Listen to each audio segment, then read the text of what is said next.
Hey y'all! Oh my god, welcome to the specialist show we have ever done. Literally the greatest episode of all time today of the greatest football podcast on earth. Francamente, we're on location.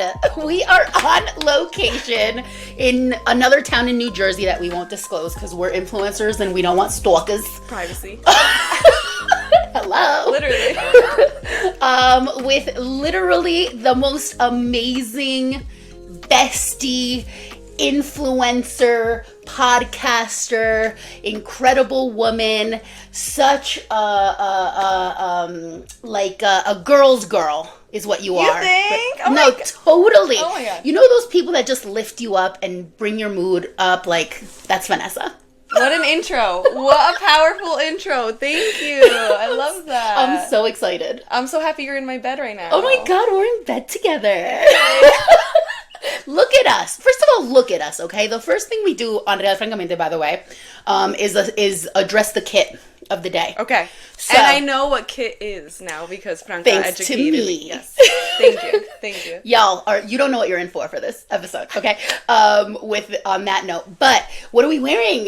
What are we wearing? Tell us what kit this is. I'm wearing the Colombian one. I'm pretty sure it's like fake. It's not an official one, which is the only type of jersey that I want. Yeah. For the record, I'm not giving Nike $130. No. Well, it's Adidas, but any one of them, all of them. Puma too. Put them in there. No one. Fuck them all. You're not getting that much money. So I'm buying it in Dover, and that's it. But I'm Colombian, so that's why I'm wearing the Colombian one. And this is the home. I don't know what year because I'm not familiar with the kits like that for Colombia, but this is the traditional home.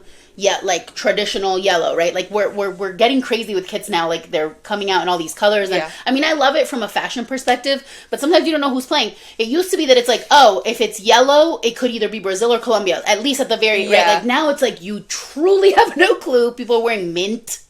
People are wearing pink, which I love from a aesthetic perspective. But like, who are you? Yeah, like, yeah. Especially men wearing pink too. That's like a 2024 thing. Yeah, it's very sexy. Yeah. No, we're so here for it. Love it. But it has gotten really good. So this is the traditional home. Yeah. So we love a bootleg kit. Listen, there's been all sorts of issues with Nike because Uruguay just switched to Nike. The Nike kits, long story short, are not on sale. You can't get them. Literally, physically, Nike won't sell them. So all of the Nike kits that anyone wears are fake. Love it. And you used to be able to not really know, but now like it's obvious. But now it's obvious, and we're here for it. Yeah. So those are the kits of the day. I also want to point out that I didn't get to before that I'm wearing a pin that I will wear for the rest of my life on every single thing I wear, which is tiny. But it's Cuba. It's a Cuba pin. Cuba will live on my heart forever. My friend, shouts to Carol, she just got back from there, brought me this little pin. I'll never take it off. Look, for anyone, we need to screenshot this. We need to print this. We need to make a poster. For anyone that talks about people butting heads, Argentinians hating Colombians, Colombians hating Argentinians, look at us. This is solidarity. This is South American solidarity to the max. We're going to get into all of that. But like, I'm so excited. I also want to show y'all my nails because I haven't gotten a chance to. Look at these. Beautiful. I love them. Amazing. I'm Arjehuasha. Yeah. I got to represent for both at all times, right? So we've got our flags. We'll hold them up at random times and we will be like, flag moment. So we're so prepared. I'm so excited. I'm so excited too. Thank you for doing this. No, thanks for having me on. I'm so excited. First guest ever. Wow. First Real Francamente guest ever in the history of this podcast. Wow, I'm honored, honestly. We're just breaking all of the molds today. Yeah. So how was this episode born? We were hanging out. Yes. Tell them how this episode was born.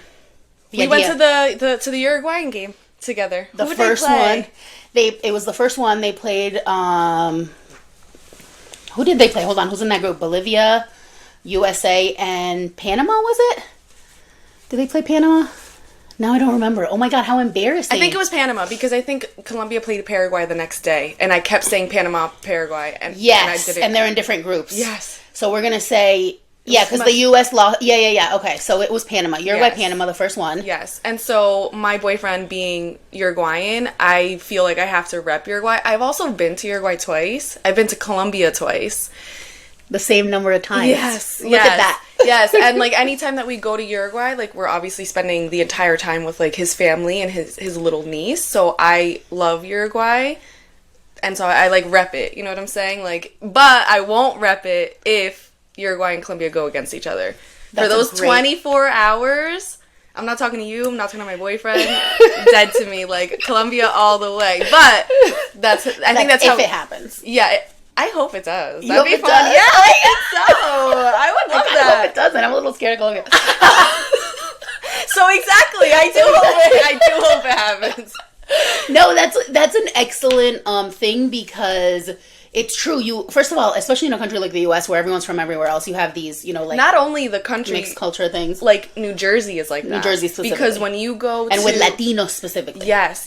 Like when you go to like other states, like it's very like, I don't want to say segregated, but it's like very separated. Like they're not hanging out together. So being in New Jersey, where you can go to Elizabeth, and there's obviously a lot of Colombians, but the highest Uruguayan population outside of Uruguay in Elizabeth. So it's like we're just everywhere, us Latinos in New Jersey, and so I have just grown up that way of just like loving all Latinos like all the time. And that's everything we're about. And I want to get into that, but I want to first mention that the fact that Uruguay is a country of 3 million people, because it's the smallest in South America in terms of people, right? Population. It's a very tiny country.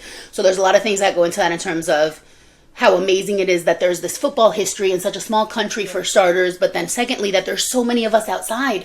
I went to the second game. By the time this drops, all of these things we're talking about will have happened, by the way, because it's going to drop Monday. But I went to the second game, right? The Bolivia game, where it was amazing. It was the best experience I've ever had watching Uruguay play live. And I was fully expecting it to not be a packed stadium at MetLife. And there were 50,000 people. Yeah, and it was all like and Uruguayan. It was all Uruguayan. There were unfortunately maybe 100 Bolivians, and they were all great and awesome. But it was a marea de celeste, and that's in New Jersey. And you're like, how are there 50,000 people in a country of 3 million just in the state alone? Obviously, people came from all over, but I mean, it was an amazing thing to see. Those are that's the beauty, I think, of a tournament like this that can happen outside of the countries, even though there's a lot of reasons why it shouldn't be here.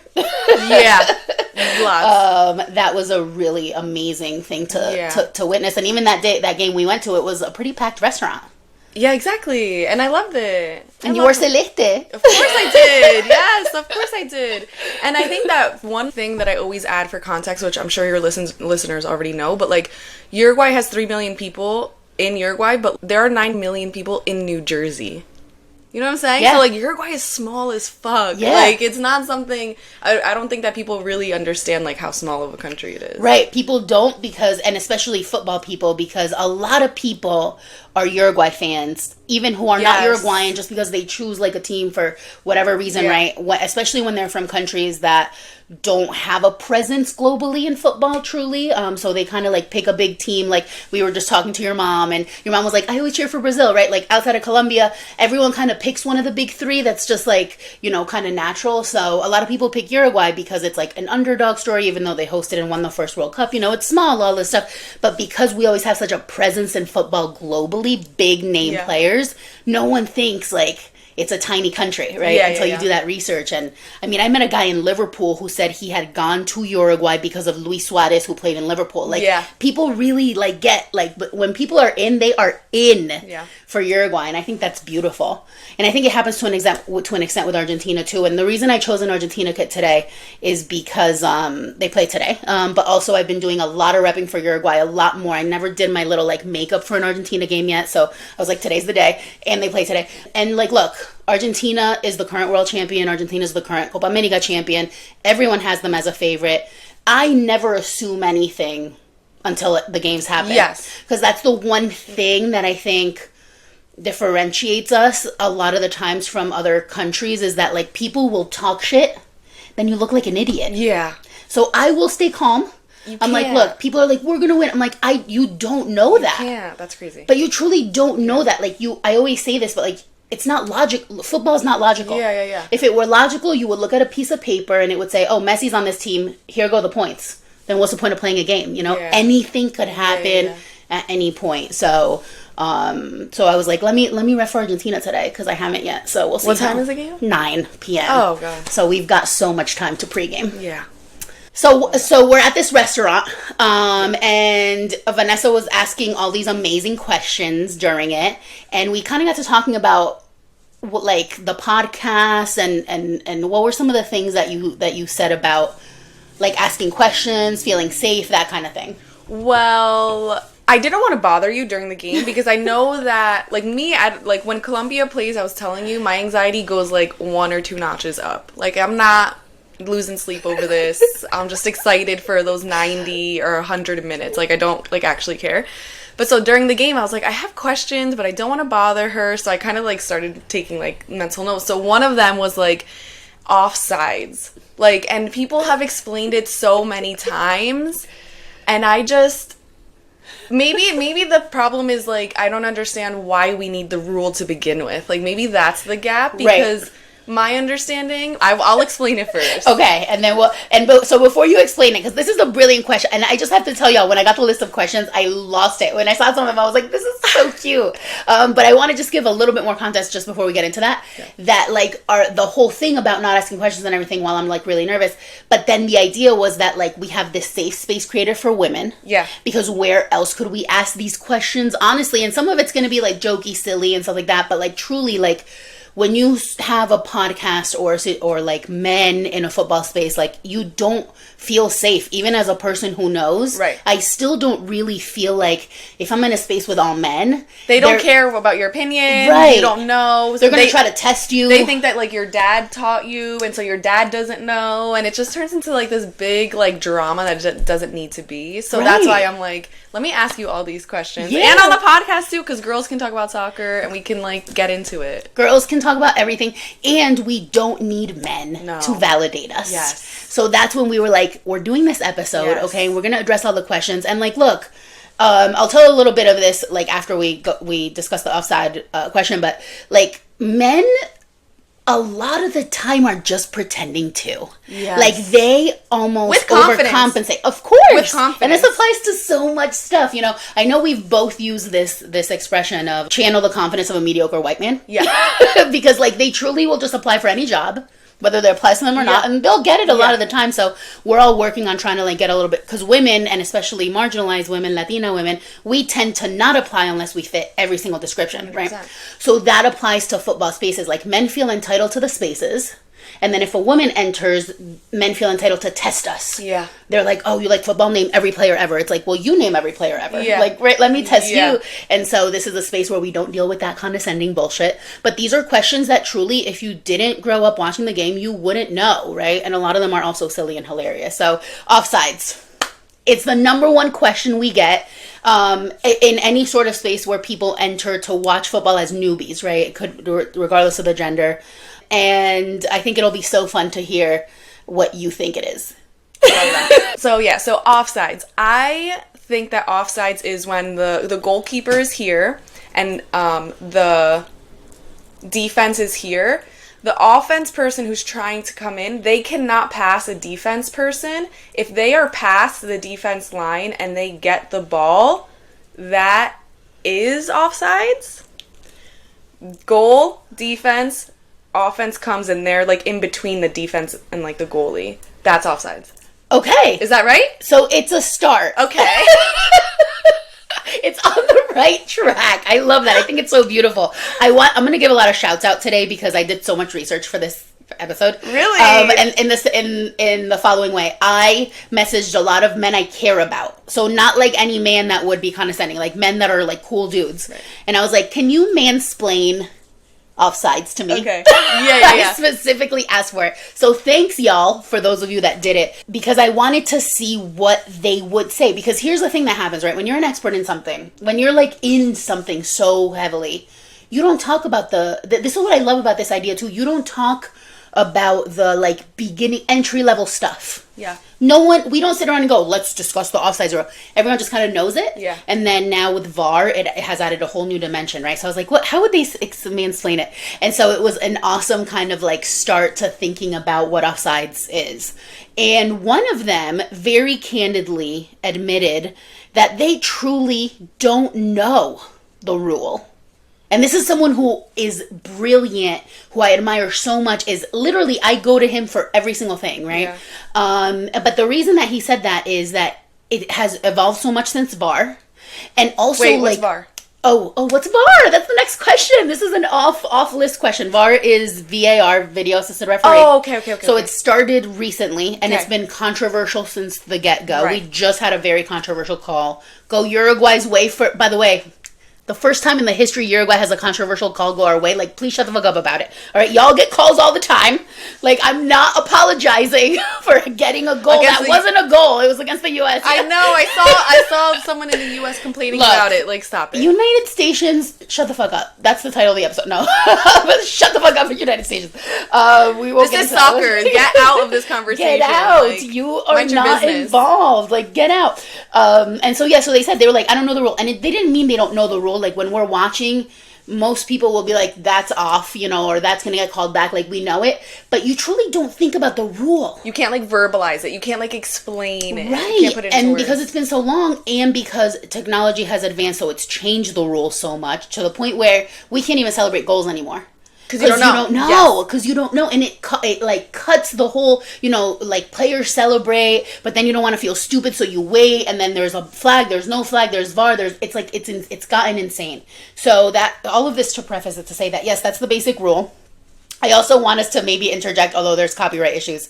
There's a clip from Bend It Like Beckham. Have you ever seen that movie? Yes. Which is like iconic, where the dad is trying to explain offsides to the mom with a thing of fancy French mustard, sea salt, and like another condiment on the table, and he's like moving things around. I'm like, that's us right now. This is the goalie. This is the Yeah, literally. So essentially, yes, the rule exists since the 1800s, and I want to say that like the 1860s. I'll narrow it even farther down to like the 1860s, but then it got updated in like the 1920s. So it has existed for a while, and it first was born out of an equitable place, because what was happening, especially in England, so England invented the sport, quote unquote, right? They just wrote it down on paper. They wrote it down on paper. They definitely appropriated it. But let's say they invented it, right? Okay. There's a really great quote about the global South that says that they invented it and we perfected it, right? Because without South Americans, specifically Uruguay, Brazil, and Argentina, especially in the beginning, you have no football. Yeah. Jogo Bonito was invented by Brazil. The Premier League, which is the British league that people call the best in the world, it didn't get good until foreigners came, and most foreigners were African and South American. That's just it. That's like just it. Factual. Right? Like, yeah.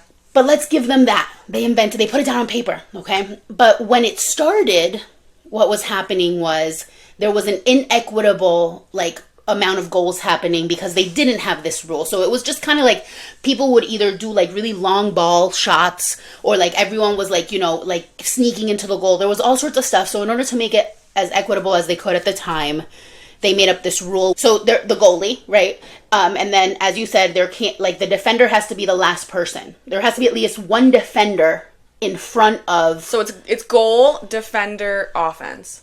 Well, it's goal, defense, midfield, and then offense. Right, but yes. right. Yeah. So it goes goalie, defender for the team, right? That's defending, obviously. That goal, yeah. And then there can't be a player farther ahead than the last defensive player. Yeah. That's the basis of it, right? Because what was happening was too many goals were being called unfairly. So they made up that rule, but first it was 2 defenders had to be. So the initial thing was goalie, then 2 defenders, and then an offense. Okay. But then in the 1920s they looked at it again. They were like, this is excessive. They brought it down to 1. The issue and why it's so hard to comprehend and why it's so controversial and why there's so much, discussion around it and misunderstanding is because it's the part of the rule that says that offsides is based on when the play starts. Right. And that's the part that's never black and white. Okay. And that's why sometimes you go to VAR, when they look at the little video, and they spend minutes and minutes, and you're like, what the hell are they looking at? We all saw it, right? But there's angles and lines they draw, because a lot of times it's hard to decide and know where the play started. Because let's say a play could start when the opposing goalie does the goal kick. Yeah. Right? Yeah. And so then the philosophical question is, when do you look at VAR? Does the play start then? And then if there's a player whose arm is slightly beyond the last defender, does that count? Or does it start when, let's say, whoever brought the ball down from the goalie than whenever they are where he gets. So that's where there's discrepancy and a lot of nuance, right? Okay. Where does the play start? And that's why we have so many questions, because that's why you're like, oh, but yesterday that was offside and today it isn't. Yeah. Well, it's like, because they have to rewind and kind of see where the play starts, who's involved in it. Yeah. Because the other thing is, let's say there's that situation where you've got like the defenders here, right? Yeah. And then they're looking at that little angle where it's like the toe of the one Yeah. was like here. But the other question is that player involved in the play or not? Because if they aren't, sometimes they don't count it. But sometimes they do. And So it that just depends on like the arbitros, right? Exactly. And they're human at the end of the day. And Right. they're also, by the way, I'll take this opportunity to say for the first time today, but maybe not the last, that all refs are cops. And all Okay. cops are bastards. Yes. So refs I agree. are not our friend. I agree. I agree with that. 100%. I totally agree with the refs, like, for sure. They are. They are. They're, Like, you're following the rules and you're enforcing the rules on like who? you Who chose are you? like you chose to go into law enforcement. That just happens to be in sports. Like So weird. that's sus. So weird. That is sus. So as weird. as we do our podcast is explicit, so be we can fine. curse. Yeah.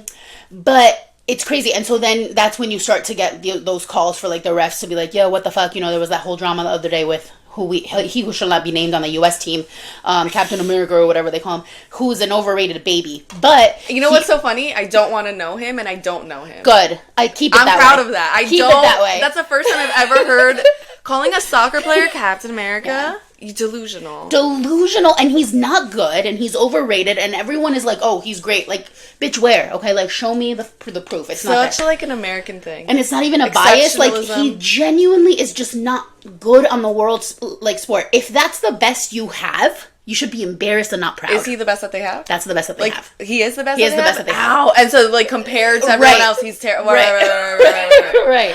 So, it's bad. Very It's on bad. brand, and that actually kind of makes me happy. I love to see the U.S. suffer. I saw a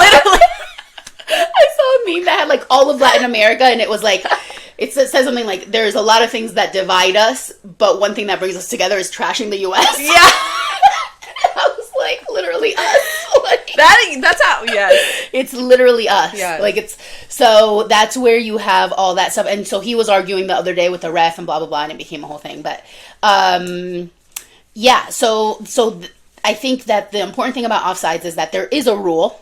It is on paper. The bootlickers that are the refs study it, but ultimately they're human beings, and so Yeah. just like cops fuck up all the time, every single thing they do, right? A ref is human, and so Yeah. how do you like technology exists to try to like what's the word, like Keep track and manage it and do a good job of and it. bring some of that gap down of like, you know, injustice, but like ultimately you can have all the technology in the world, it's still run by humans. Yeah. So and humans are flawed, and especially refs. So that's why that rule is so like controversial, really, or like where it's the thing that people have the most questions on. And a lot of the times when it happens in the wild that people ask me what the rule is, I explain it, but then I'm like, you don't really need to worry about it that much, because you truly don't, because ultimately the call's gonna piss you off. Yeah, either way. Yeah. Either way. Yeah. And like if you just watch and like, you know, you kind of learn from the experience, like, look, I think that person's offside, they're looking at it, it's not, or it is, now it becomes a bad call. But ultimately I can say it's offside, you can say it isn't, and who's right? Yeah. And especially because there's all this nuance, there's all this, you know, the sport has become a lot more athletic since it started, but then when it started to get, like, brought to South America, even, people were, like, you know, like, they weren't, like, these athletic build, like, Humans in general, like, weren't living that long to begin with. So Right. it's, like, eating healthier, lifting weights, and other things. Like, just the way that, like, humans have evolved, transcribed into the sport Absolutely. So back in the day, like, a lot of the players weren't fit. They weren't running back and forth on the field 70 million times. Yeah. They, like, defenders would just defend. Yeah. They would never be caught dead on the offense. Now you see defenders scoring goals often. Yeah. And so that's the evolution of the game. And so you have to, like, always keep that in mind of, like, the rules matter little. Okay. Right? Because, like, especially in a lot of what, like, some of the other questions were about, like, passion, and it's like, that's what it really I think is the magic of the game, right? Like that's why I can't get into United States sports, like hand egg, baseball. Like there's just too many rules. Yeah. There's too many rules. Like I don't want to know if it's fourth, and if you're in and you're out and your time out. Like straightforward. Yeah. You have 90 minutes. You got a ball. You got to get it in that goal. That's it. Yeah. You know, like there's too. United States overcomplicate everything. Yeah. No, I agree. Unnecessary. So that's offsides. Next question was, can you get the list? Yeah, I have the list. Corner kick. How the fuck do you determine a corner kick? Okay, so here's, again, I love this. I'm going to try to explain a corner kick. Okay. So my impression, I think it's completely made up in my mind. I think this is not going to be as good as an explanation as offsides. So I think that you have to do a corner kick when a ball gets out of bounds in a certain, like, too close to the goal. If it's too close to the goal and it's out of bounds, that's what makes it a corner kick. That's literally it. That's really? Literally it. Yeah. Oh. So it's the area of it is anytime, obviously, if it's out of bounds on the defensive, right, like player or the goalie. So definitely behind the goal. So obviously it's a rectangle, right? You've got the goal. Anytime a defender or the goalie touches it and it goes on that lateral line, it's a corner kick. Always. Wow. Okay. Always. Okay. Now when you get to the actual like the lines, sides. the long lines, right? That's when it's like just a few like feet out from the corner flag. How do you know? I don't know the actual number, okay. But that's why you've got what's called linesmen. So the team of referees is 4. Right? So you've got like the main referee, that's the one that's like always running up and down. And then on each side you've got a linesman. Yeah. Those are the ones with the flag. Yeah. So the linesman, like almost sole job is to look, they stand basically where it would be a corner or not. So that they always have that lateral view. They stand there? They basically stand there. They don't move. They shift a little bit. But they don't go far from their spot. No, they cannot go onto the field.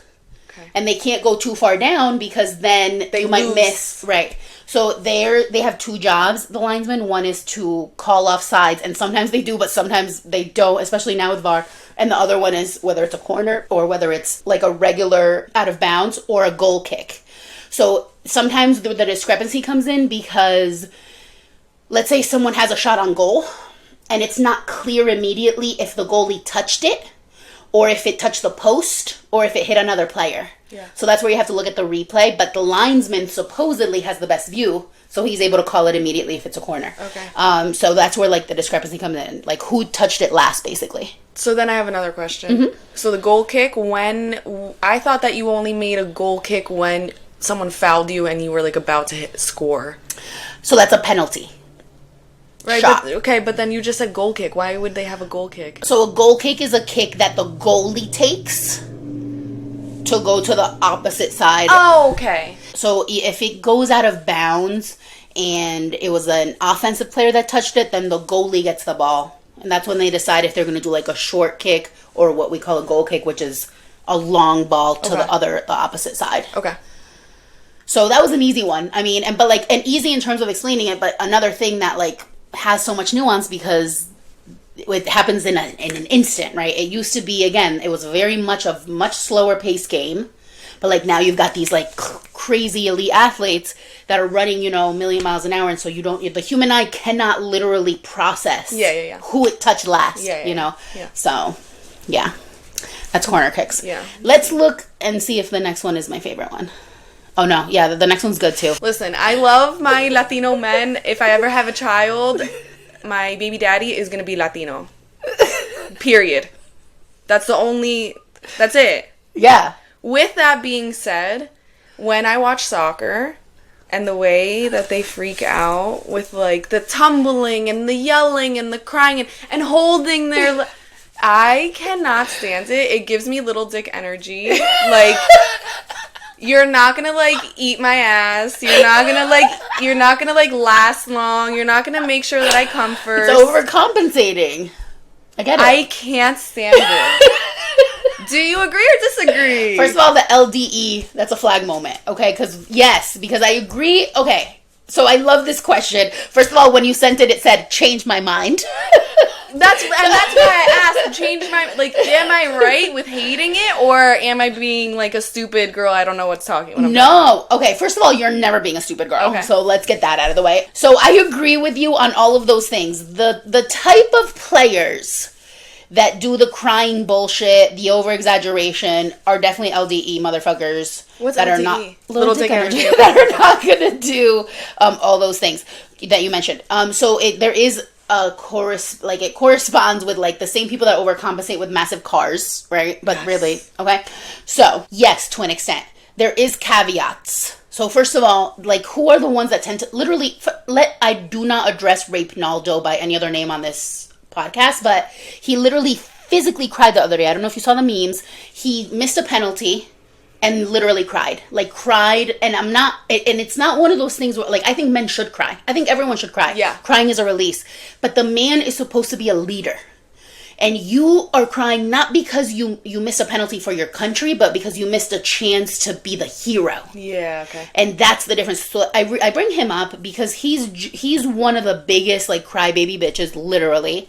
And again, we should all cry more, right? Like, in general. It's not about that, right? Like, the emotion. in that moment, because here's the thing with this, where I do agree. I do think that it's not as dramatic maybe as you were initially put it, but we'll get to it. But here's the other, like, thing to that.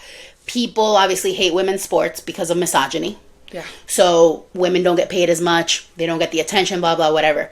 Ironically, the women are the ones playing the game like men, if we're going by those standards. So women don't freak out like that. They don't. And so you look at that difference.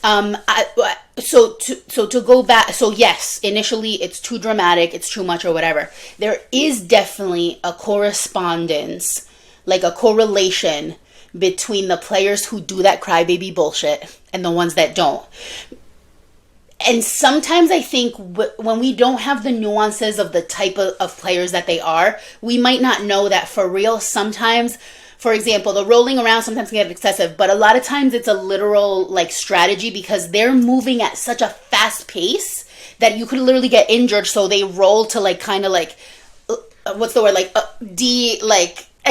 know what you're saying. Yeah. Like they want to catch themselves correctly so that they don't get harmed. I'm talking about laying on the ground and being like, and then they get up and walk away. And I know they're trying to get the penalty. They're trying to get the penalty. They're trying to milk it.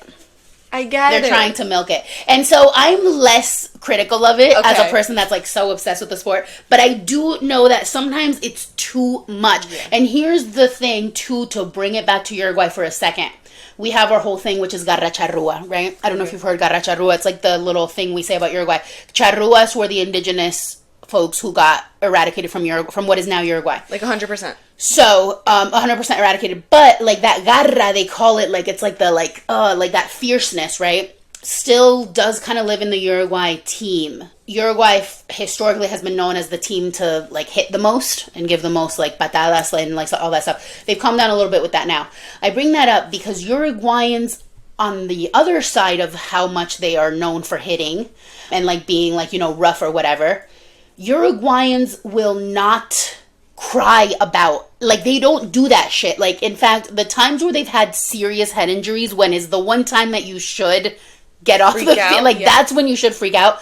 There's been 3 instances. One was El Ruso Perez in 2010, I believe it was. He was literally, their shots bleeding from the head. They put bandages on, he was bleeding through it, and he refused to come off. They had to eventually be like, all right, like, this is stitches. But he was not having it. He was like, I'm staying on. I gotta, you know, be in this for the team. Second one was Palito Pereira. I think it was a couple years after that. Same thing. It was like a head injury. And one of the things we need to address is that head injuries need to be taken more seriously by all the federations for real, because that, you don't mess with that, right? But he, like, sustained something where he, like, was, like, wobbly when he got up. He was like, and he was gonna get subbed out. He was like, no.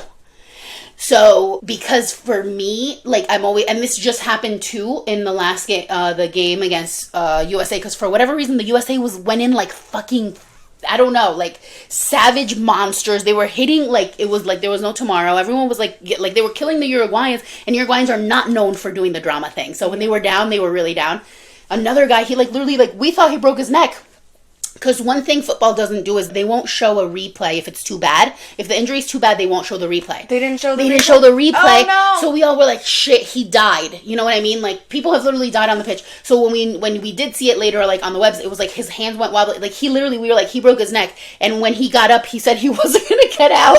But he had to get stretchered out. So what I mean is the types of play, I know, right? And that's not good either. Like, that's also, like, you know, but I don't think it's the majority that do it for drama, but also it might be because I am drawn to the players in countries that don't do that shit. Okay. Like, even Messi is one tiny man. Like, he's a tiny man. He's 5'4", and he gets hit, like, from every which angle, and you never see him, unless he's really, really hurt, he won't even stay on the ground. Yeah. He gets right back up, and those are the types of players that I think are, as much as we can be in this billionaire footballers world, humble. Yeah. They're humble. They are not there for any bullshit. Like, they just want to play. And then you've got the other ones, like Neymar was known for, like, the rolling and, like, all that stuff.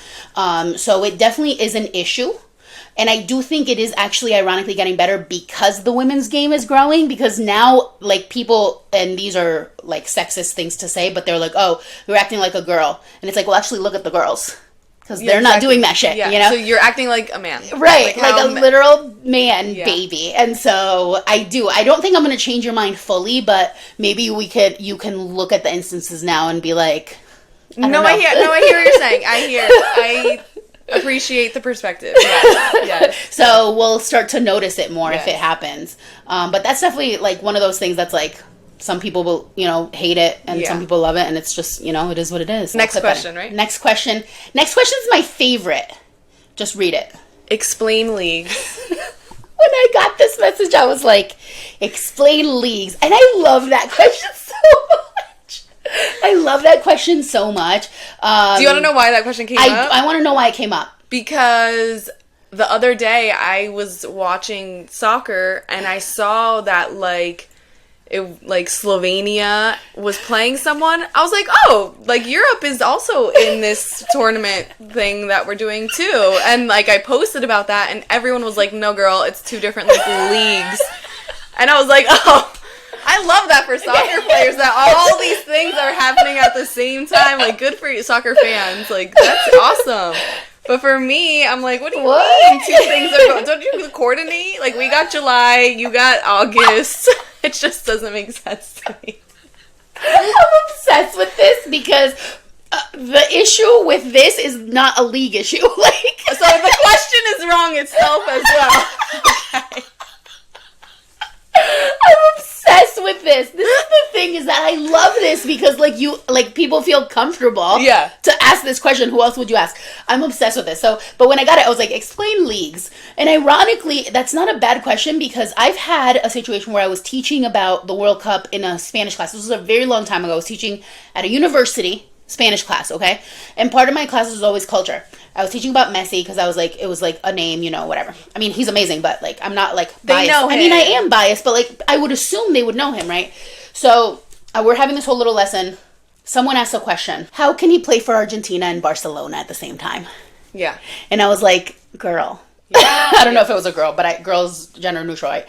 And in my head, I was like, damn, I'm so privileged to know the answer to that question. Yeah. That student would have no reason to know it.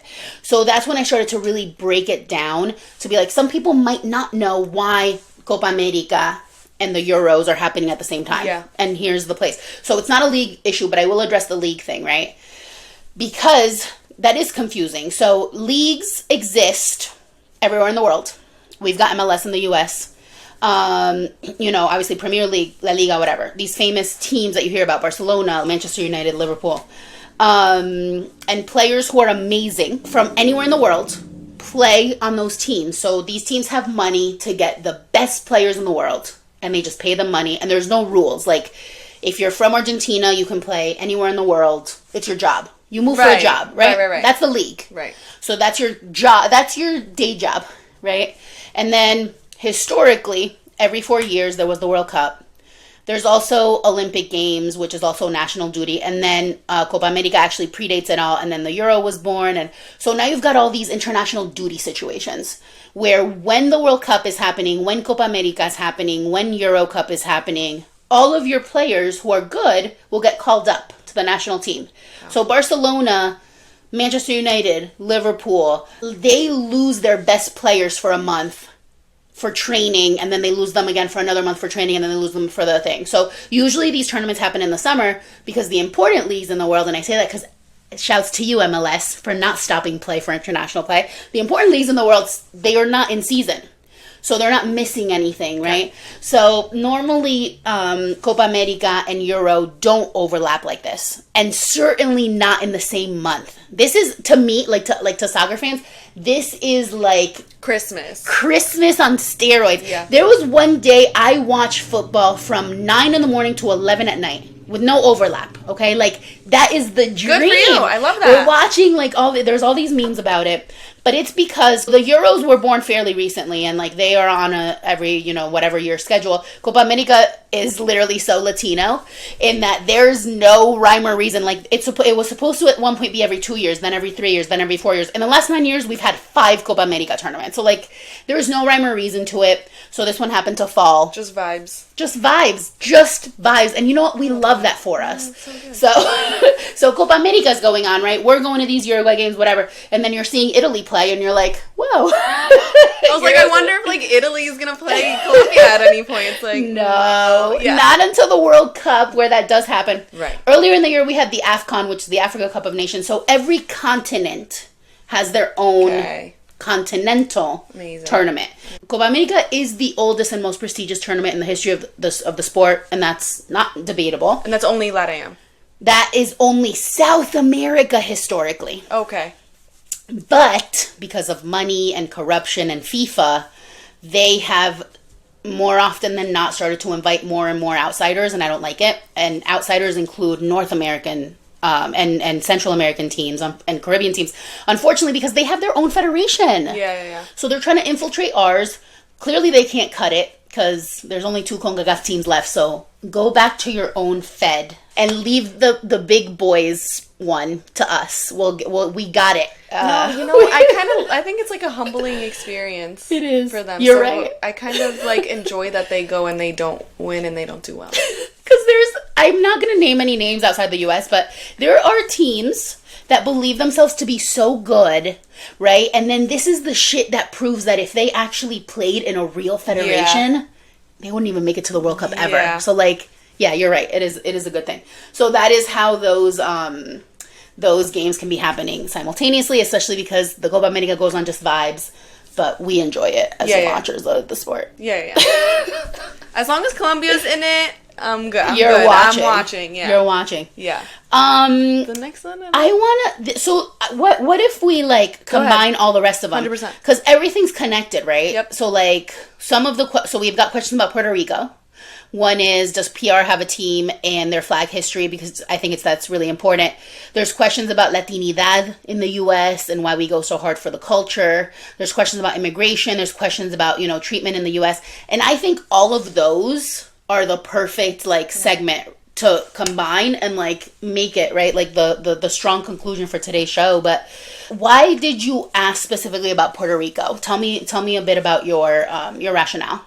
Because I noticed that they're not playing right now, so I'm like, okay, where are they? Mm-hmm. That's initially it. Also, I know that, I'm watching soccer and I'm cheering for Colombia. Again, I don't give a fuck. It's just because it's, I have to. It's my country. It's, my mom's country, So, being a Latino in the U.S., I have to hold on to the things that I have, and so soccer is one of those things that I feel like I'm obligated as someone who reps Colombia as hard as I do, that I need to be at least watching the game. At the very least wearing the shirt, watching the game, and being like, I'm Colombian, at the very least. And I do think that Puerto Rico has a lot to do with that because I think in recent history, specifically with the Puerto Rican flag, it was illegal to fly the flag. Mm-hmm. And so it's why are Puerto Ricans, having it on their cars, on their shirts, on their hats, on their socks, everything. It's because it was illegal, bitch. I can't wave my flag, now watch me. It's on my car. It's on the hood of my car. You know what I'm saying? Yeah. And that's how I am too. I have a Colombian flag on the back of my car, and it's outside of my house, pretty regularly. And I have a tattoo on here on my shoulder, 2 tattoos, the Colombian flower and the Colombian outline, and it's I can't wave my flag, bitch. Watch me, So it's all connected to that being Latino in America and PR is part of that. Right, in the U.S. And so that's really interesting. Yeah, what did I say? Latino America. Yeah. No, I know. And I know that. It's just it's nature. No, everyone does it. But I only like US. say it to like, you know how we talk about therapy a lot where like if you say it, it'll change or whatever. I'm like, I say that because the more I call it out, the more like sticking people. Of course, I appreciate it. But yeah, so in the U.S., Latino in the U.S. So I think there's so much here to unpack. I'll start with saying, because this is an interesting discussion as we're talking, hating the U.S. as we should, and today's literally July 4th, but like, fuck that. We chose this up for a reason this day. Because we're not celebrating. Correct. Of course. Like, why so would it's like, oh, what are you doing Thursday? Nothing. Nothing. Oh, literally cool, nothing. Let's record. Exactly. Like, perfect. Literally, it worked out perfectly. We would not celebrate this country. Ew. So, there's a different... So, a lot of people are like, oh... Because I call it patriotism a lot, because in this country, it's not patriotism, it's nationalism. Yes. And it's very, very dangerous. But people are like, oh, you fly your flag. I'm like, bitch, I want to take out a scroll, you know, and be like, I want to be like, here's all the reasons SpongeBob. Right. Like a whole ass scroll. How long do you have? Because I'll explain to you why it's fucking problematic. We won't get into that now, but just from the side of like the way we fly our flags. First of all, we are in a place that is a colonizer, imperialist place that has put governments out of... Right, like they've taken like democratically elected people and put in their own puppets, dictators, like everywhere in Latin America. Like the U.S. is the biggest colonizer in the world currently. Yes, and they like have made coups happen in all of our countries. Absolutely. So if we are destabilized, like we know who to thank. Exactly. So one thing I want to get straight, and I want to start saying a lot more in public, because I say it a lot in private, is that there's this false idea that immigrants owe gratitude to this country. I'm only here. My country is destabilized because of you. And listen, maybe because of our government, because we're greedy and they fucked us too as well. And they're bootlickers. Sure. But ultimately, the common denominator is one. Yes. Right? And so people will say like, oh, gratitude. Gratitude for what? If any Latino or any immigrant, but we're sticking with Latino for our purposes, right? If any Latino thrives in this country, it is despite... and not because of the systemic roadblocks that the U.S. puts in our way. Yeah. So grateful for what? We don't have healthcare. We don't have shit here. So people are like, everyone's not to come here. No one's not to come here. You know who's not to come here? Fascists. But people who come here don't have a choice a lot of the time. Yeah. And that's the difference. Flying, I don't know. I mean, like maybe Colombia is different. In Uruguay and Argentina and like so many of these places, right? No one's flying a flag unless there's football happening. Yeah. We don't just have flags on flagpoles. No one gives a fuck about the flag. My town, did you notice going on Main Street? I can see it right now from the window. No, I know. Like, literally, it's like every 100 feet. On both sides of the street. Like, it's creepy. There are fascist dictators historically that would admire the way the U.S. indoctrinates its people to be obsessed with a piece of cloth. And that's very different than us flying our flag and wearing our jerseys when there's football happening. I do it as like an act of protest. You hate us? I'm gonna be loud about it. Yeah, exactly. Yeah. I would never people who come here and are rational from other places. They are like horrified at how many U.S. flags fly, right? So that's the difference. Is that it's a thing about many, like the Puerto Rican flag was literally banned, and that's when the flag was born. That's black and white, which I love the history of the black and white flag too. By the way, it's beautiful. So there's a lot of history of like resistance to colonization, because let's be honest, Puerto Rico is a modern day colony. That's what it is. Yeah. That's what it is. And there's a lot of colonized mindsets within it, but there's a lot of resistance movements, right? And when it's a symbol of resistance, you fly it, and you fly it proudly, and you paint your face.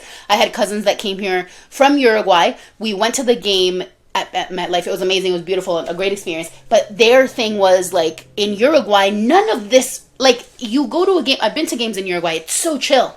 You show up, you watch the game, you cheer and everything. There's no tailgate. There's no faces painted. Like, a little bit here and there, but they don't. But then we were discussing the reason is that people who are here, you are so hungry and starved for that community of your own people that you go all out. And it is an act of resistance to exist and be like in your face about what we rep. Yeah. And I think that's a beautiful thing about these questions, which can lead us into Puerto Rico, like as a country. So a couple of things about that, and we can get back to the whole latinidad thing. But first of all, Puerto Rico could be in this cup. Remember, this is Copa America, so it's South America with 6 invited teams from the Confederation of like North America and the Caribbean. Unfortunately, Puerto Rico does have a team. They're not good. Okay. So that's why they weren't invited. Right. Oh. So they don't ever really make it to the World Cup. They don't ever, really do well in the cups that they are in, So they do exist. I want them to succeed. I would love to see Caribbean nation. Right now, I think, Jamaica was in this cup. Yeah. Jamaica didn't do well, but Jamaica's a Caribbean nation that has a strong football legacy. Yeah. The issue is that colonization, again, this time from England, a lot of their players will play in England because that's where they live instead of choosing Jamaica. Shouts to Mikel Antonio, who did not do that. He plays for Jamaica and he's awesome and beautiful. That's a side note. But so Caribbean nations, this is where I'm like, this is where this podcast exists at the intersection of all of this, because it's not a football podcast. It's football and it's history and it's all culture. Of this and it's culture, right? Because you can't separate football from colonization. These Caribbean nations don't have the infrastructure to have the resources, to have good practice facilities, fields, children's leagues. So, of course, when it comes to their nationals teams, they exist. They don't even have a league a lot of the time. So the Puerto Rican team actually currently is made up of a lot of folks who are from New York.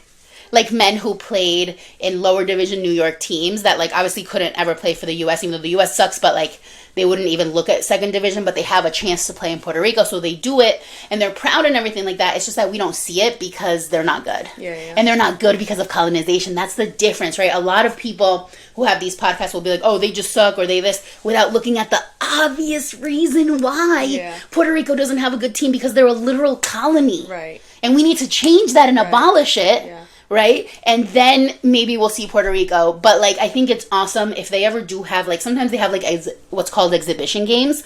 So, like, there's been times where Cuba, the Cuban team, has played in the U.S. And that happens if, like, there's, like, these, like, smaller cups or, like, things like that they come here for. I'm like, I want more of that. Yeah. I want to cheer for those teams. I truly, like all the friction aside with South American teams amongst themselves, like aside from very few exceptions, I'm always going to cheer for the underdog. Yeah. Right? And I say few exceptions because in the Euros, there's a lot of underdogs that are fascist assholes. So we don't cheer for them. But in general, underdogs have to do with colonized places. Like, look, Uruguay played Bolivia. We beat them 5-0. It was the first time in my life I didn't want to punch anyone in the face at a game, because I've gotten into physical altercations at games. Like, I really have put hands on people. And, like, that was the first time I didn't. And it wasn't because we beat them 5-0, because even from the beginning, they're so humble. Yeah. And it's like, it's Bolivia. Like, they're all indigenous. It was, like, amazing.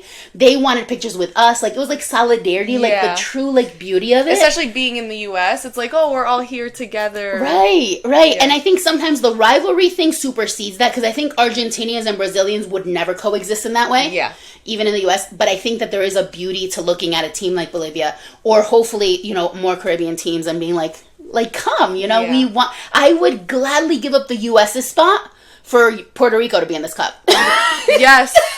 And any type of anything at all, U.S. or Puerto Rico, always Puerto Rico. Always, because we're for a free, independent Puerto Rico. There's no statehood discussions here. I agree personally, but like when you look at the statistics, like 50% of people in Puerto Rico don't want, which is crazy. But regardless, I would say 90% of the people don't want to be in the situation they're in. They're in the worst. Right. So if they're for statehood, then stuff needs to change. Because right now, Puerto Rico has the worst of all worlds. They can't vote in presidential elections. They don't really get aid, but they're also not allowed to be independent. They're also not a state. It's like this crazy, weird concoction of the worst of all worlds.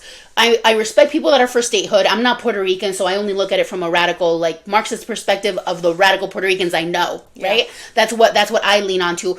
I would never disrespect a statehood person, but at the very least, statehood would give them more than they have now. Yeah. Right now, they have, like, the worst of all worlds, but regardless, it should be Puerto Rico that decides. Not 100%. Not the U.S., right? Totally agree. And so, but, like, I would love to see nations like Puerto Rico, like Cuba, like, do well, Yeah. All of this, I think, speaks to the latinidad question and to, like, why we're so, like, moved. I was moved to tears. And look, I hate anthems. I think every anthem's military bullshit, especially the U.S. Like, I will never stand for the U.S. anthem, but I think every anthem was created for militarism. It's not good. It's not nice, whatever. But I cried at that stadium. Well, I cried when we watched it. at the restaurant, but being at the stadium, literally, I was just like moved to tears.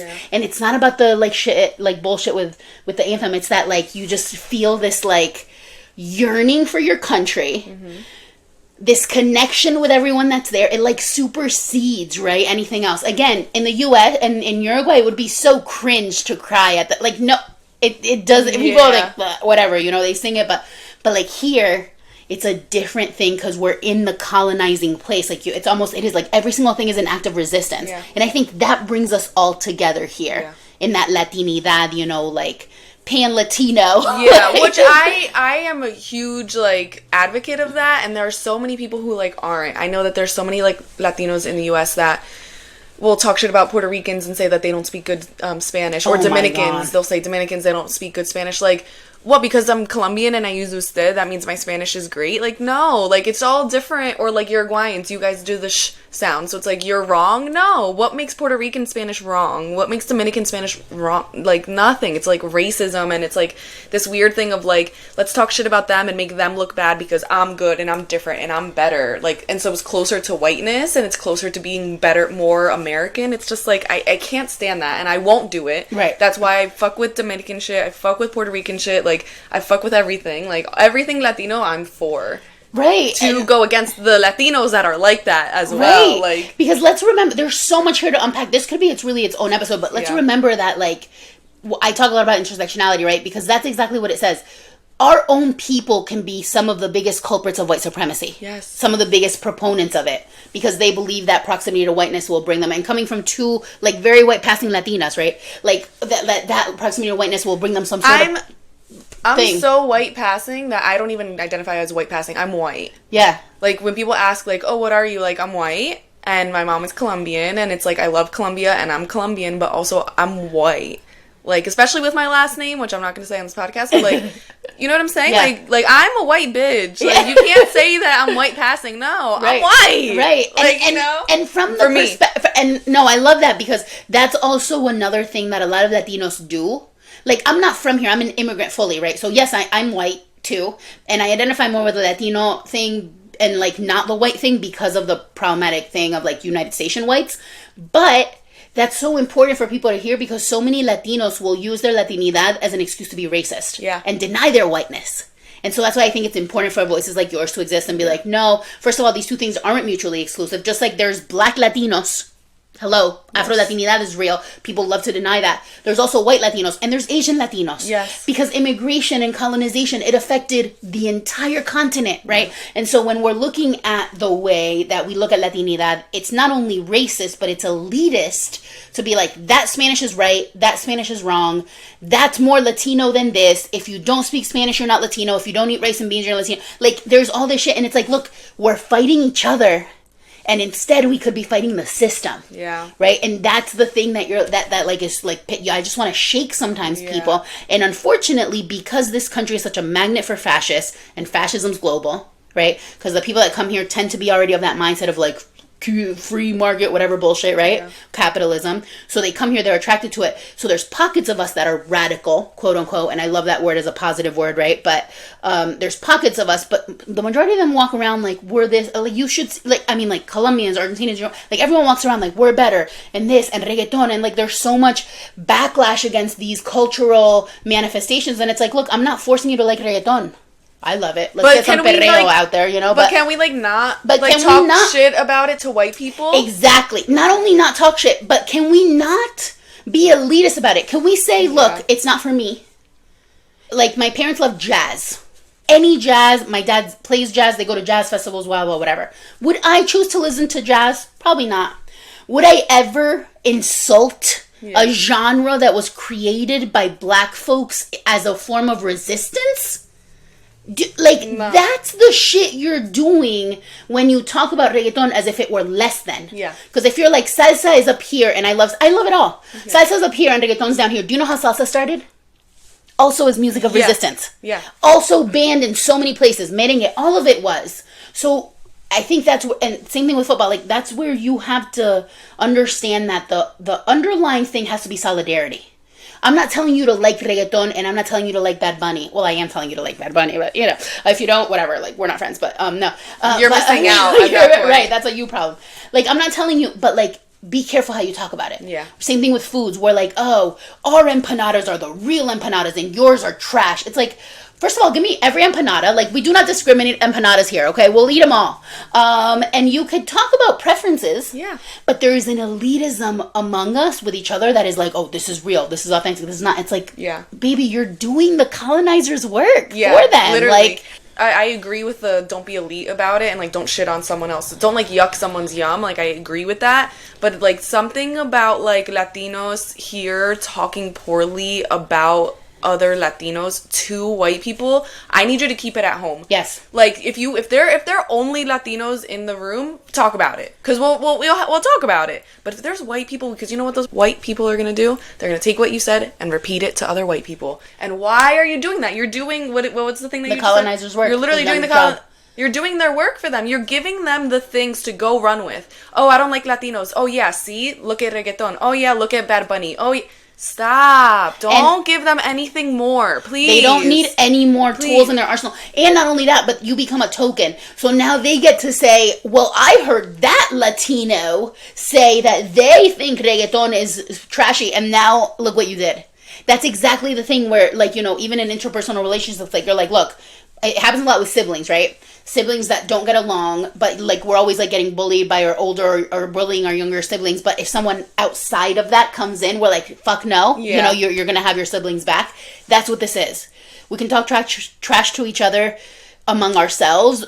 Don't give the colonizers any more room to continue to be fucking white supremacist assholes, and that's what we're doing here. And when I see that happen, like, I interrupt it. Like, I'm not letting that fly at all, and I will tell you that I disagree with you and that other people have different opinions, and privately I'm going to tell you how fucked up it is, because I don't stand for that at all. Like, don't talk shit about black people in general, much less like Dominicans and like Puerto Ricans and, like, you know what I'm saying? Right. Like, don't stop it. Stop. Right. Stop it.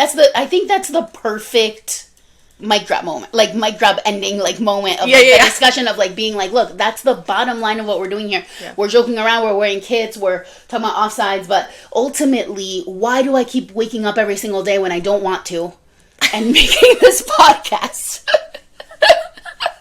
Because of this, right? Like, if one person can hear us and go, shit, right? Like, that makes sense, because that's how representation, you know, everyone talks about representation as if it were the be all end all. It isn't. No. We need to go so far beyond representation. But this is where representation can really make such a big difference in someone who may be having these thoughts and be like, shit, I'm so alone. Because it's a lonely ass work, you know. It's lonely as hell to be radical in this country, right? You're not welcome anywhere. You lose contracts, whatever. You don't get job opportunities. But for me, what makes it worth it is that representation piece. If someone listens and goes, oh shit, like, there's more of us. We really can say this stuff out loud. We can join together. Like, that is revolutionary. That's what's going to beat the system, because there's more of us than there are of them. We just have to find each other. Yeah. Like, yeah. That's it. And make it happen. And make it happen, and like always, like, never be silenced. And I know it's harder when you're in like these situations where you're like, I need this or I need this job. I get it. Trust me, I get it. But like in these spaces that are like not informal, but it's like a podcast, you don't answer to anyone, right? Let's be more loud. That's why I can't stand, and the reason why this podcast exists is because so many outlets value neutrality. Not me, bitch. Not me, bitch. I'm not a neutral ass bitch. I have something to say, and what you're doing is racist and harmful, and I'm not going to be a part of it. That's why I have my podcast. I'm not going to clock into work and you tell me I have to be here by 9. What? I do my job. What? I'm a good worker. I'm smart. I'm a problem solver. Like, you can't tell me I'm a bad worker at all. I'm a really great worker. But like, when you start to do those little nitty gritty things of controlling my body and my time and like what I wear and no, I can't do that. And that's just like a common theme that I notice that I can't be a part of. And so that's why I'm doing my podcast. And I agree. That's what, like, part of my podcast is to do what we're talking about. Yeah, that's the thing, is that, like, capitalism will use us, right? Capitalism will use us and spit us out and chew us out, and there is no part of corporate or even academia or education or whatever that is about anything but the bottom line and the numbers. Yeah. So we're being lied to by these people being like, we're family, we're this, whatever. Like, if you die on the job, they're going to replace you tomorrow. So what are we actually doing? And then there's another thing, which is like, we have to exist under capitalism, sure, but I think there's way more sustainable ways to exist than by demanding people in spaces, for example, football, because that's the podcast we're on right now, football spaces, to be neutral. People are like, oh, everything's so woke nowadays. Oh, the game, like, just play the ball. It's like, what you're doing is the work of white supremacy and colonialism. Dehumanizing people. These are human beings that happen to have a job, that their job is being an athlete, and you think they're your slaves. Think about that dynamic. Yeah. First of all, if you think that they shouldn't express themselves, but those same people that have an issue with woke or whatever have no issue with, and this has happened a lot in the Euro Cup, with these fascists doing literally Nazi symbols after they score. But that's supposed to be, right? Because they're like, oh no, but that's, whatever. It's like, no, you're making it political. Your issue isn't with the politics, it's with the message. With the stance, yeah. And so battling against that is the way to really get somewhere where we're not, like, pigeonholing these people so that they can't share when they're, like, abused on the job. Yeah. Just because it happens to be an athlete. Like, yeah. I'm so sorry, I'm not, like, it's all part of this big thing, which is why I love this connection so much, which is why I love that we met, and why I love that we're doing this, because it's like worlds collide. You know what I mean? What do people have in common? You might think, oh, that person does this, that's so different from what I'm doing. It's not. If the fundamental thing that you're doing is drawing attention to these systemic issues, you have a lot more. That's why I always say my podcast isn't about football. Football is the vehicle through which we get the message across. Yeah. Right? Which with my podcast is not about books. It's about women empowerment. And I just use the books to do that messaging and to, like, find those themes. But it's not like a book review podcast. It's about telling women, like, you can do it, you don't need a man, and fuck the U.S., essentially. Fuck the U.S., essentially. Literally, that's the name of the episode. That's a great time to plug your podcast. By the way, like, follow Vanessa on socials. Follow her podcast. Like, truly, like, it says that it's for women, but everyone needs to listen, especially men. Right? Yeah, I think so. No, yeah, because I'm speaking to women, but I think that if men were to listen to it, I think that they would learn. They would learn a lot about the woman experience and, like, a common things that we go through, because I don't just talk about my own, like, viewpoints. I talk about, like, my friends and my family members. I see a lot of things, women, we share so much with each other. So I try to take these things. If I have 3 friends telling me something, I'll be like, damn, I gotta talk about that. You know what I'm saying? So you're right, it's not just women. I think men would be able to learn. Men should listen and learn. So tell us where to find you, what it's called, and your social handles. So it's right now on YouTube and Spotify. It's called Chicklet Podcast, and you can follow me on Instagram and TikTok, and yeah, that's pretty much it. At Chicklet Podcast. And we'll put all that in the show notes too, if you're listening to this through our avenues, and then we'll do all that cross posting and connecting stuff. Yeah, I love that. Literally love it, and love you and love us. I love you. You're amazing. We're amazing. Look at us. We're so cute. Yeah. Follow us. Go to our website, www.realfrancamente.com, at realfrancamente on